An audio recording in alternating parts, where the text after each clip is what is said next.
Olá, boa noite. Começa agora o ND, que vai falar sobre economia. Entenda a reforma tributária e como ela pode afetar o seu bolso. E sobre esse assunto a gente conversa hoje, então, com Carlos Campos, presidente do IBGE, Instituto Brasileiro de Gestão Empresarial. Tudo bem, doutor Carlos? Seja muito bem-vindo. Roberta, boa noite. Tudo bem com você? É um assunto de muita importância e que está de extrema evidência nesse momento. É isso aí. A gente recebe também Marcelo Rocha, especialista em finanças. Boa noite, Marcelo. Seja muito bem-vindo. Como vai? Tudo bem, Roberta? Boa noite. Boa noite ao doutor. Boa noite a todos os telespectadores. Um assunto, como o doutor falou, muito importante, que está em evidência e que precisamos discutir. Vamos entender, então, um pouquinho qual é o tamanho da necessidade de se ter uma reforma tributária, doutor Carlos, só para a gente entender a necessidade disso. Bom, vamos lá. É de extrema importância essa reforma. Ela já deveria ter acontecido alguns anos atrás, porém, por uma questão política, as coisas começaram a se postergar. Mas acho que chegou o momento aí de pararmos e realmente tomar uma decisão.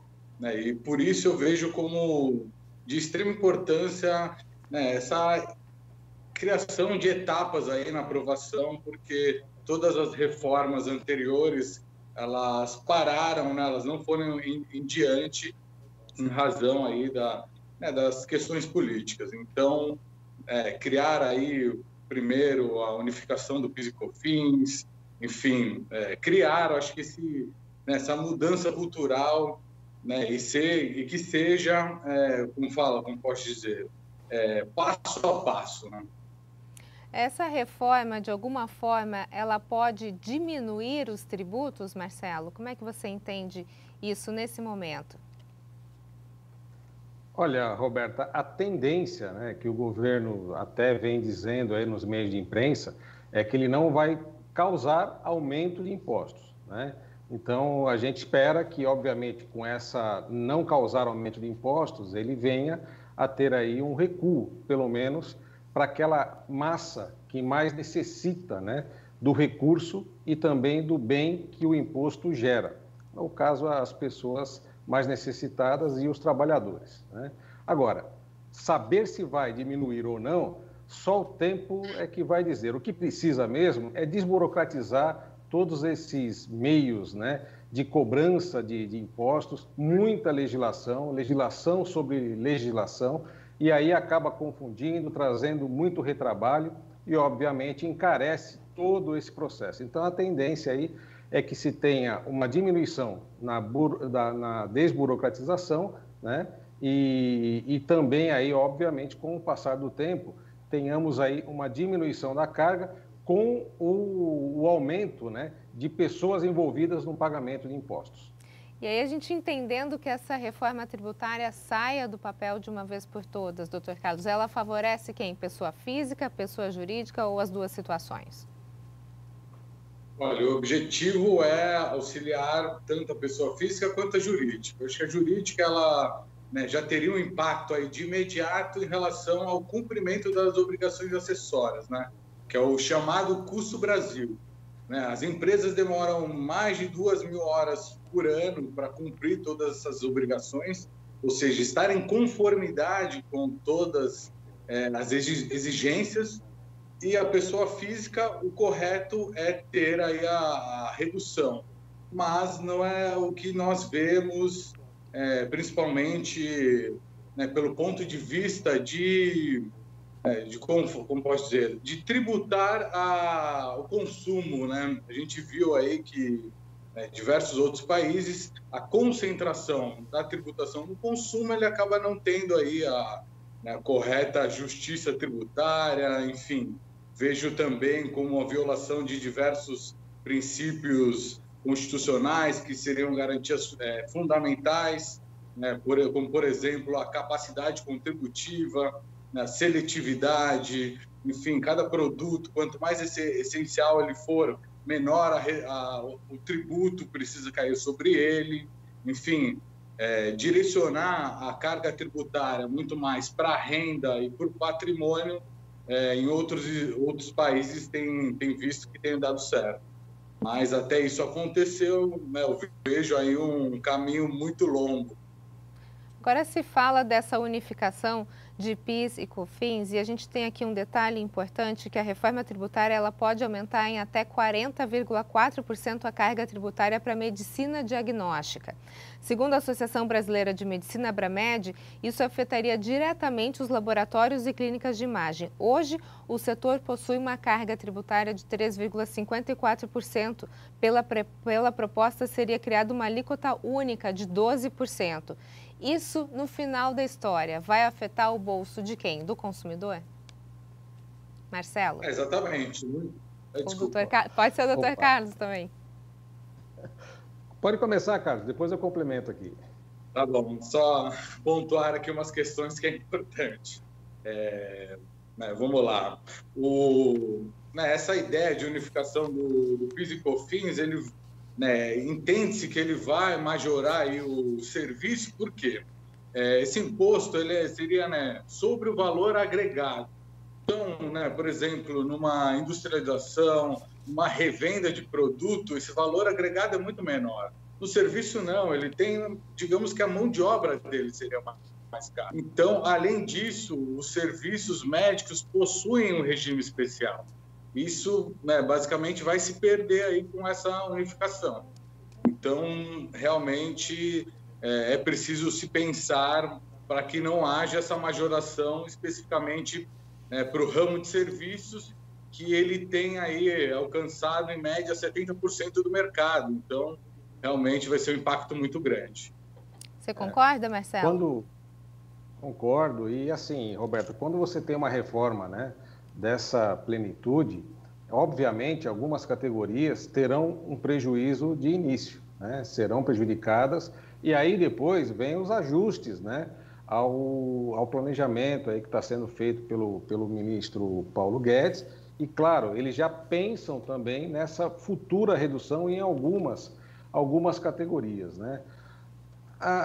Uma coisa que deve ser criada, provavelmente venha junto com, se for criado o imposto digital, é a redução das alíquotas, de INSS para os trabalhadores e para os empresários. Então, talvez aí venhamos a ter uma compensação desse aumento por conta, da junção dos tributos e, obviamente, aí isso traga aí um equilíbrio, nesse valor que você passou agora, da entidade, que vai ter um aumento de praticamente aí 70% do que ela está pagando hoje. Então, algo vai ser feito de equilíbrio. O que me preocupa realmente é que muitas das pessoas que estão trabalhando os tributos não têm conhecimento da área tributária, não têm conhecimento da área econômica e são lá os políticos, que são eleitos, obviamente por nós, estão lá democraticamente, mas nem sempre têm a expertise para analisar o contexto e ficam apenas trabalhando ali nas suas classes ou nas entidades que os ajudaram a se eleger. A gente vai para um rápido intervalo e na sequência a gente fala um pouquinho mais sobre a reforma tributária e como ela pode afetar o seu bolso. Não sai daí um minutinho, eu volto já já.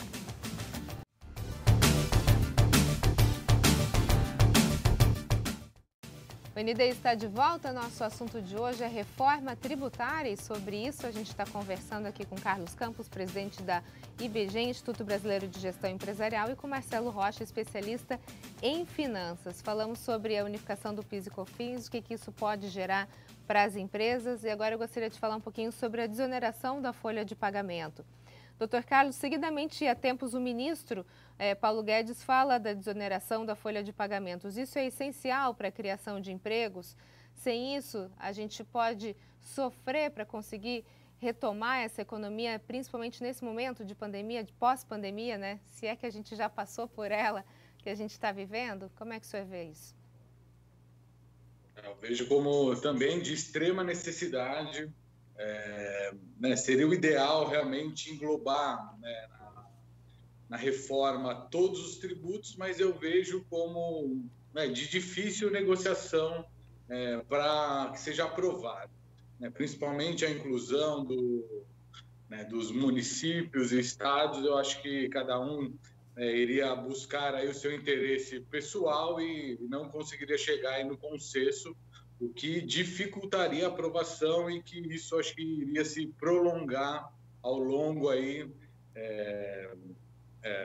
do tempo e que não iria ter uma efetivação. Quanto à desoneração da folha, é importante a gente verificar que o governo, a maioria aí que se comenta da folha, a gente não tem só os 20% da cota patronal, né?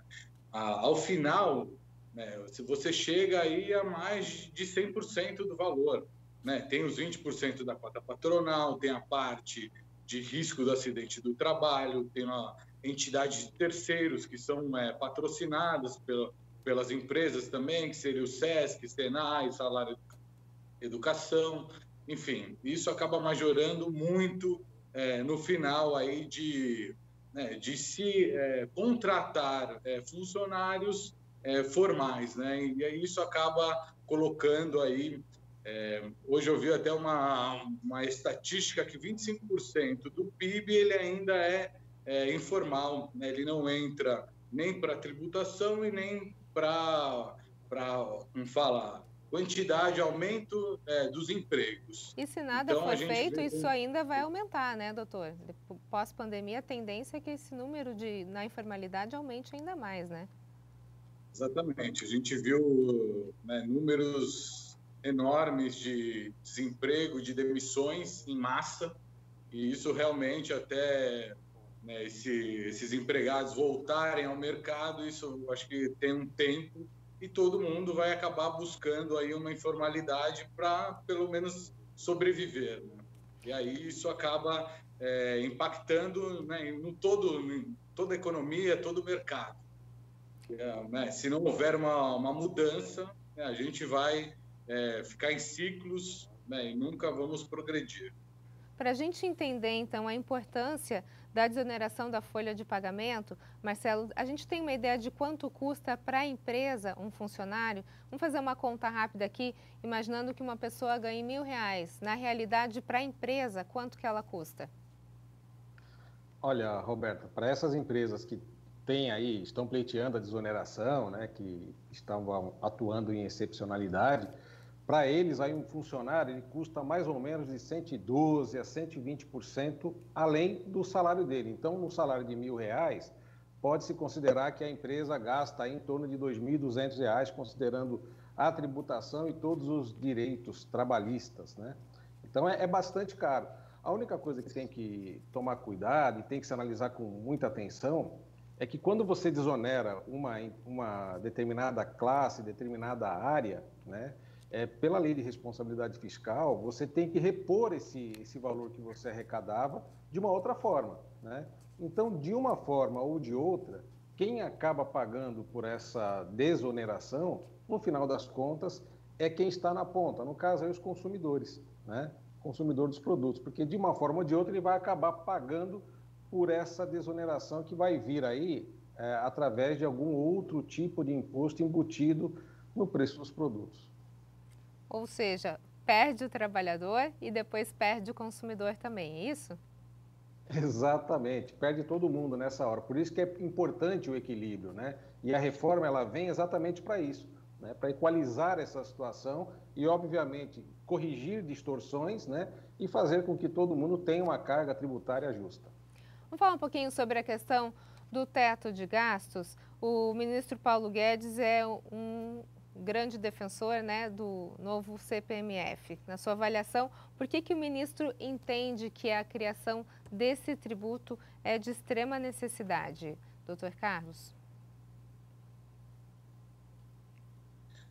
Bom, pelo o andar assim da carruagem, pelo que o governo tem demonstrado, a gente não consegue ver especificamente as contas, para chegar lá, olhar realmente o que está acontecendo. Mas a gente já verificou que a prestação de serviço pública é ineficaz, os valores são muito altos, estão muito majorados, então é necessário ter uma redução desse custo, para aí sim a gente pensar num aumento de arrecadação. Acho que sempre, todas as empresas, o Marcelo pode falar até melhor, que as empresas num momento de crise, olham para a redução de custos, para depois buscar um novo negócio, uma nova arrecadação. Então, é importante aí reduzir, né? E a gente viu que agora na pandemia chegaram aí a média de 800 bilhões de custo, né? E aí a gente vai ter que equalizar essa conta. E aí é com o Marcelo aí para a gente ver. É muito mais número do que ideias, né? A gente tem que colocar isso na caneta. Acho que fica muito vago. Olha, né, vamos chegar aqui, mas eu não vi nenhuma planilha de valores para falar, olha, isso realmente vai impactar em tal valor. A gente está muito nas hipóteses, né? E aí, por sinal, a gente está numa proposta de reforma tributária. Isso ainda vai se caminhar também por um longo tempo para até realmente o que irá acontecer efetivamente. Aí eu já jogo então a pergunta para o Marcelo. Marcelo, de acordo com isso que o Dr. Carlos acabou de falar, né, essa proposta, essa reforma tributária ainda muito embrionária, será que esse período de eleições acaba atrapalhando as ideias do ministro Paulo Guedes e talvez até faça com que ele saia do governo? Olha, o doutor, ele falou muito bem, né? É exatamente isso daí. A reforma, ela vem para tentar equalizar as situações, os valores, os tributos. Pagar mais imposto está muito ruim. Do Paulo Guedes, Roberta, eu digo para você que dificilmente ele vai sair do governo, porque ele é um dos pilares, né? Ele é um dos pilares do governo, é quem sustenta ali parte da base do governo do presidente Bolsonaro, né? Então eu digo para você que não sai. Agora, eleições, geralmente ano de eleições é ano que muitas coisas boas acontecem, né? Os políticos deixam tudo de bom para acontecer no ano da eleição, visando alguma coisa lá na frente. Como as eleições não são a nível federal, eu creio que vai continuar na mesma toada e a gente vai postergar essa reforma tributária para o próximo ano, com a manutenção do ministro Paulo Guedes. Vamos para o rápido intervalo, então, e na sequência a gente fala um pouquinho mais sobre economia. É bem rapidinho, por favor, não saia daí. Um minutinho, a gente volta já já.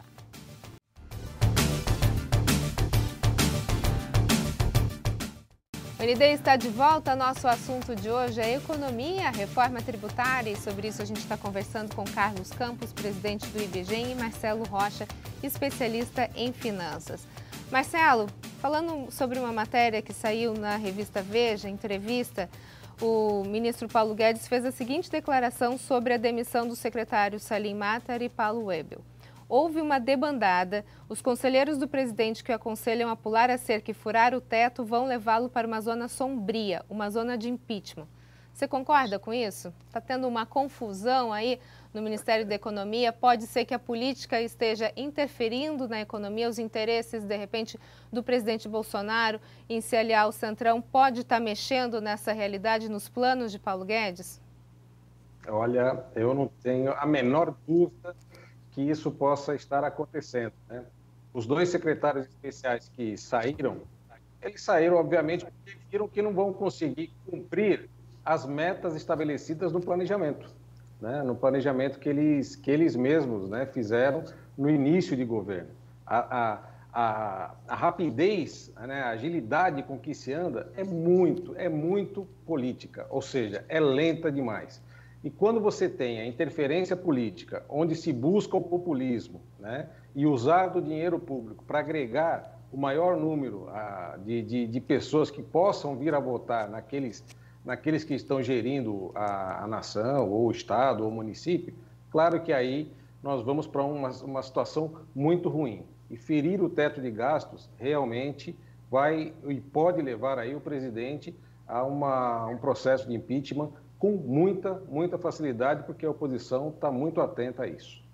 E ainda dentro dessa questão de se furar ou não o teto de gastos, eu gostaria de saber do Dr. Carlos, o auxílio emergencial, que é uma medida que está sendo utilizada para garantir o sustento de 50 milhões de brasileiros que vivem em situação de extrema pobreza, pode ser uma armadilha para os cofres públicos? Por que eu estou perguntando isso? Já foram sacados do Tesouro mais de 700 bilhões de reais, além do orçamento previsto para 2020. Claro que a gente está falando de uma pandemia, de uma situação inusitada, né, de algo emergencial, essa é a palavra. Agora, de alguma forma, existe possibilidade ainda de se manter essa ajuda em 2021. Isso pode ser um fator importante para se quebrar a economia do país, doutor? Exatamente. Desde 2016, com o advindo, né, da Lei de Responsabilidade Fiscal, o governo ele, né, não poderia, como falar, suprir aí o teto dos gastos públicos, né? E se a gente, né, fizer aí o histórico do que acontecia, né, até antes de 2016, o governo sempre gastou acima do PIB. Né? Ele só deixou de gastar acima do PIB em razão da exigência da lei. Né? Enfim, e com essa questão, né, a gente está num momento de pandemia, né, que é caracterizado como calamidade pública. Ele, com essa categoria, ele consegue suprir esse teto. Porém, se em 2021 não postergar também essa calamidade pública, provavelmente as contas não vão fechar. Isso vai fazer com que ele responda, né, conforme a lei, e isso ensejará no impeachment dele. Não sendo cumprido o teto, muito provavelmente a consequência é o impeachment. Olha, que Deus nos ajude nesse ano de 2020, porque 2021 também promete muita novidade por aí, né? Marcelo Rocha, doutor Carlos, muito obrigada pela participação de vocês. Sucesso. Muito obrigado. Obrigado. Boa tarde. O ND fica por aqui. Uma ótima noite para você. Fique agora com o Jornal da Band. A gente se vê. Um abraço. Até mais.